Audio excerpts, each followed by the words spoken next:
Okay, so very good morning to all. Standard 11 Commerce Economics, chapter number 10, that is budget.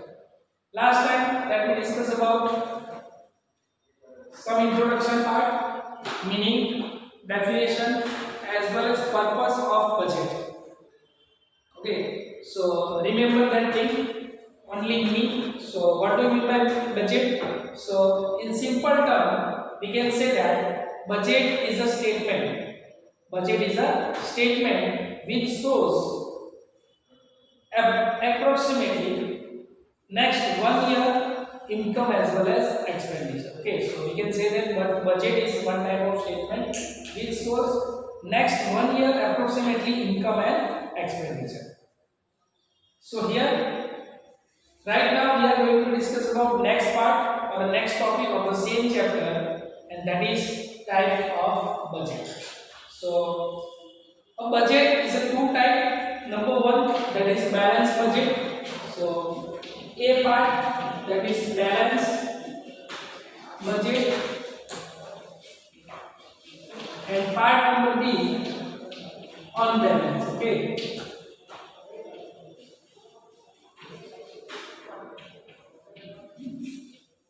So mainly two types is there. Number one, that is balanced budget. Number two, that is unbalanced budget. So now we have to discuss two things in unbalanced budget. Again, first part, that is deficit budget. Okay, deficit budget, and second part, that is surplus budget. Okay. So two types is there. Number one, balanced budget. Number two, unbalanced budget. In unbalanced budget, again two parts is there. Number one, that is deficit budget, and number two, surplus budget. Okay. So now we have to discuss over here one by one two types of budget. Okay. So here let us discuss one by one both the points. By the double entry bookkeeping system, all the budget are balanced as credit, income side and debit side always balance. However, in the present reality, government budget may be balanced or unbalanced. So what is the balanced budget? It means that credit side is equal to debit side. So both total are equal. That you studied in accountancy, that credit side is expenditure, sorry, debit side that we are always record the expenditure, and on credit side we are recording income. So if both the total are same, then we can say that it's a balanced budget. And if it is not same, then unbalanced budget. Okay, let's see. Balanced budget, this means government plan its expenditure in such a way that those can be justly met for the lucky source of revenue. That is dispatch of ideal situation, and such a budget is empirical in real sense. In the developing countries, government have made developmental responsibilities, and therefore they cannot plan expenditure within given revenue constitutions. Even developed countries have to keep on increasing their expenditures after defense and to maintain their growth rate and develop the never directions. Okay, so here balanced budget is mean income is equal to expenditure. Okay, so here in simple term we can say that the balance or the total of income is equal to expenditure. It means that they are not doing more expense than income, and that's why their budget is always balanced. Both the side total will be same. Generally, that they are prepared first of all budget, and thereafter they are decided that how much expense that they are doing. And mostly in this type of budget, on the basis of their income. They are doing expense. Generally, what happens on the basis of expense that they are cover income, and if it is not sufficient, then unbalance is there. But those who are developed country, okay, so what they are doing? First of they are doing calculations of income and how much income that they are on. Okay, and thereafter they are making the plan for the expenditure. So in short, we can say that balance budget, that means income is equal to expenditure. The total of it becomes same. Next one, that is merits of balanced budget. So what are the merits? A balanced budget ensures the financial stability. Okay, that they are feel the financial stability because income is equal to expenditure. There is not efficiency.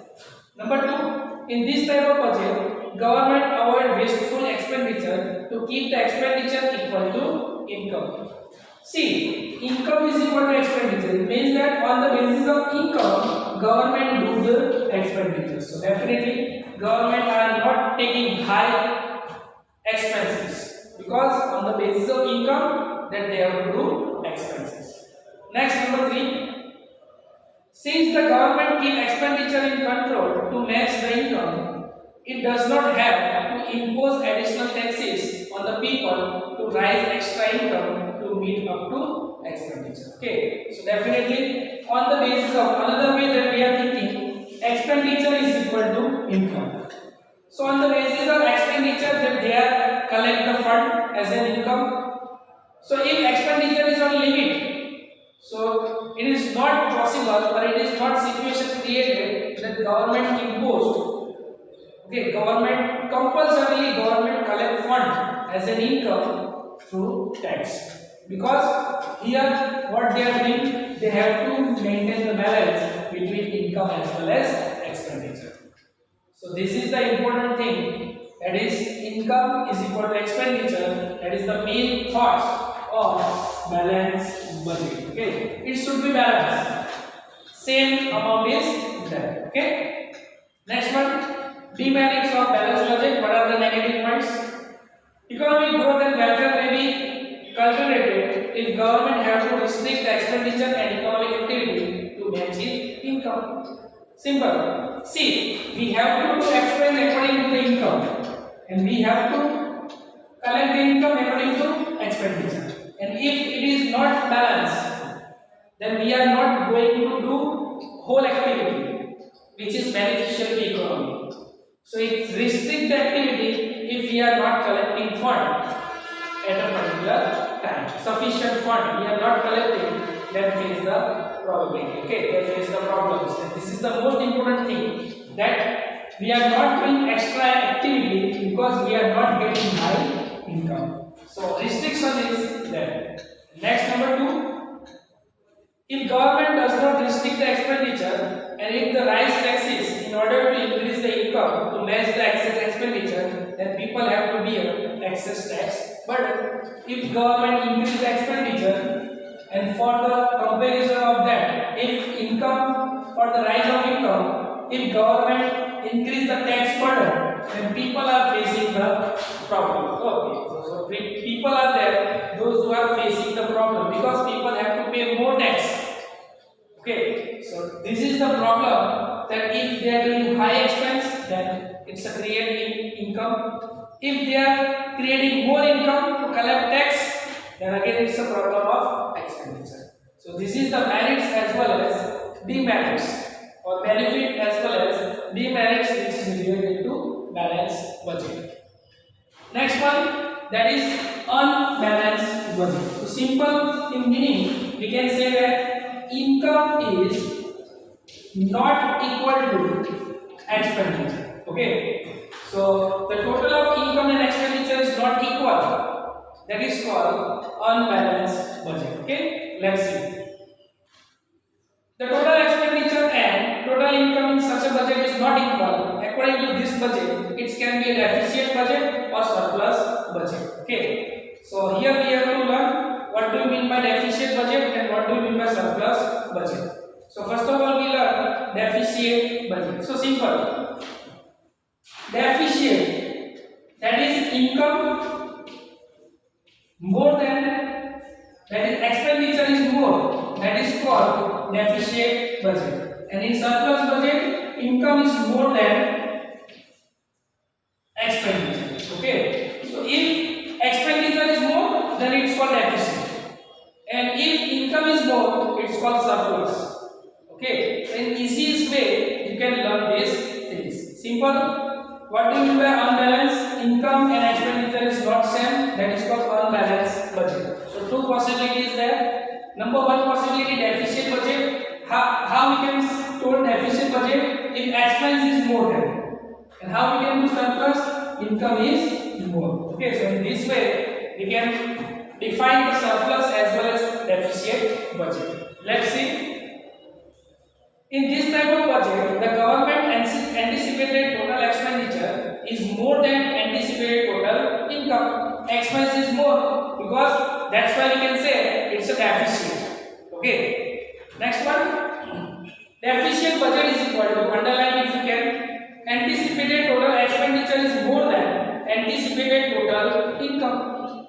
Okay. In the present time, government budget are mostly deficit budget. That we can see mostly in Indian country, India, okay, that they are living deficit budget because expenditure is too high. Because we are not paying tax regularly. The most important reason is that. Okay, so mostly the government are now in the deficit budget. Next one. Any economy which is developing usually spend more than the income or expenditure on development activity like education, social welfare, creation of public utility, etc. at a higher, while owing the lower economic development income from taxes and other sources are lower. In the development nations, expenditure on defense, research, etc. activity are high, and even such countries can have deficit budget. So, developing countries that they are do the expenses for the public welfare, and developed country that they are do expenses more in a research activity. Okay, and in both the cases they are not receiving as much as income as tax, and that's why deficit budget is there. Next one, that is surplus budget. So its adverse effect, totally opposite situation. What do you mean by surplus budget? Income is more than expenditure, then we can say that it's a surplus budget. Okay, let's see. A surplus budget is one of in which the government spend lesser than its total anticipated income, and that's why we can say that underline surplus budget is equal to anticipated expenditure is less than more than anticipated income. Okay, that means income is more in comparison of expense. That we can say that it's a surplus budget. This means the government is collecting more revenue from the citizen by the of tax than what is spent of the expenditure. Income is more, expenditure is less. The overall development and welfare activity will be lower in the economy. In really, most government do not do this. Most of the government, there is no situation because here always government income is less because people are not serious about paying tax. They are taking benefit from the government. They are ready for that, but they are not paying any income tax, and that's why mostly surplus budget is not available or not created. That type of situation, that surplus budget is there. Now that we learn, whatever we learn, that is deficit budget as well as surplus budget. Now we have to discuss merits and demerits of deficit budget as well as surplus budget. Okay, so here first of all we discuss deficit budget. So merit and demerits of deficit budget. Let's see merits of a deficit budget. This budget is known to promote development and welfare activities because expenditure is more. So expenditure is more. It means that you are doing high expense for the public welfare. Number two, in the time of low economic activity, the government spend more in the economy for the investment and creating employment. Thus, the economy gets a boost during the depression and economic growth can be pick up. It means that government spending more money towards public utility. Okay, it means that government are interested to growth of their businesses. Okay, so definitely in deficit budget the merit is that is public are using more fund from the government side and do the better lifestyle of that people. Next, number 3, the tax burden up to people is lower in proportion of economic activity as expenditure are high and income are low, and tax are a source of income for the government, because here expenditure is more. So definitely what they have to do, they have to pay more tax. Okay, so they have to understand that government are doing more for us.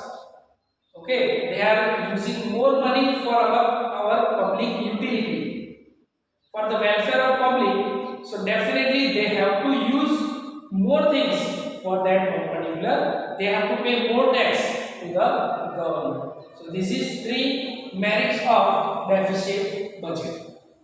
Next one, demerits of deficit budget. So in order to meet the deficit, government borrow, thus increasing the debt and burden for the economy. Definitely that government do the more expenses. It means that government has to collect money from the market, and that's why they have to collect money from the market. They have to take loan from the market, and it increase the burden for the economy. Next, number 2, deficit in the budget also shows the government do not have control on their expenditure, and that's why deficit budget is there, because you are doing more expense than your income.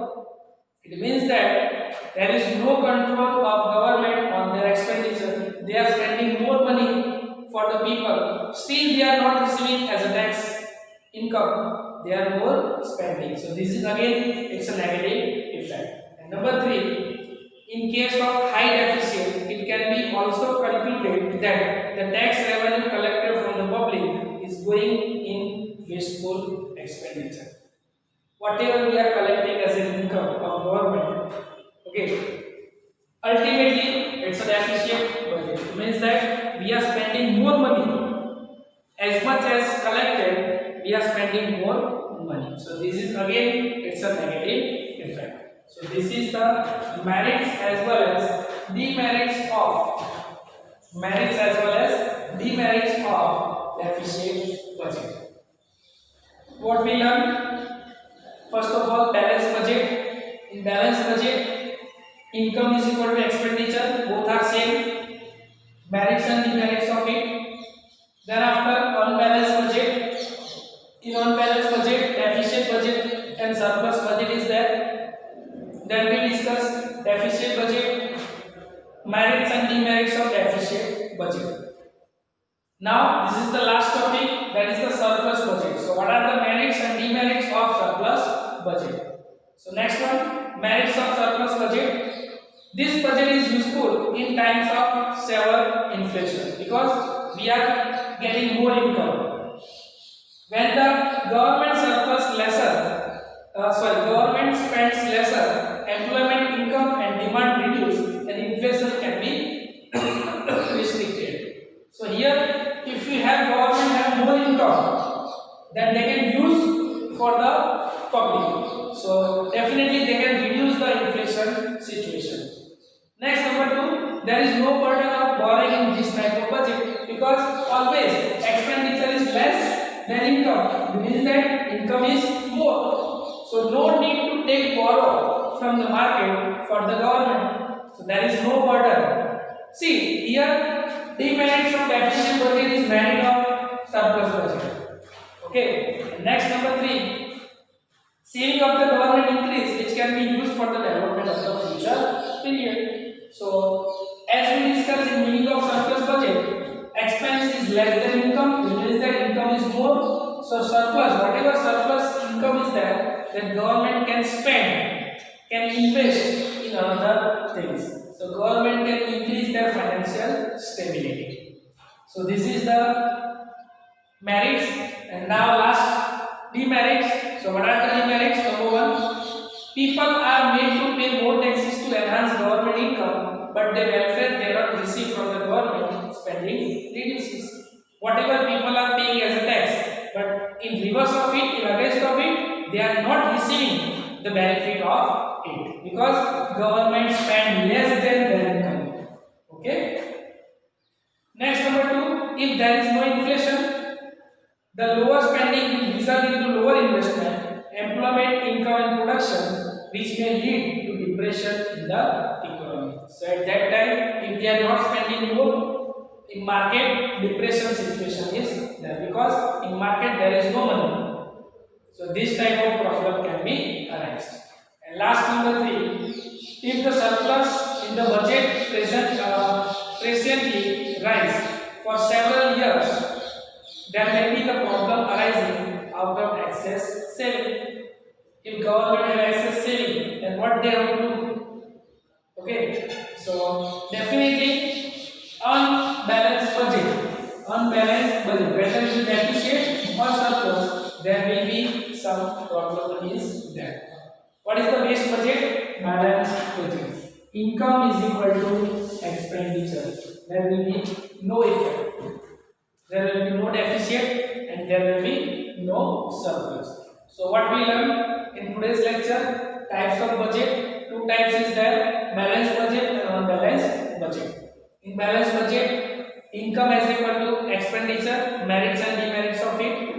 Next, unbalanced budget. In unbalanced budget, 2 types is there: deficit budget and surplus budget. Thereafter again, merit and demerits of deficit budget and merits and demerits of surplus budget.